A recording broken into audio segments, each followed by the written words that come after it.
شروع اللہ کا نام لے کر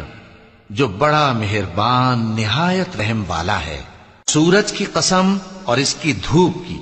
اور چاند کی جب وہ اس کے پیچھے چلے، اور دن کی جب وہ اسے روشن کر دے، اور رات کی جب وہ اسے چھپا لے،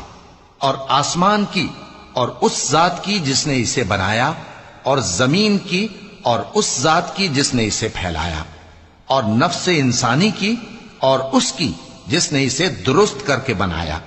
پھر اس کو بدکاری سے بچنے اور پرہیزگار بننے کی سمجھ دی کہ جس نے اپنے نفس کو پاک رکھا وہ مراد کو پہنچا، اور جس نے اسے خاک میں ملایا وہ نامراد رہا۔ قوم سمود نے اپنی سرکشی کے سبب پیغمبر کو جھٹلایا۔ جب ان میں سے ایک نہایت بدبخت اٹھا تو اللہ کے پیغمبر صالح نے ان سے کہا کہ اللہ کی اونٹنی اور اس کے پانی پینے کی باری سے خبردار رہو، مگر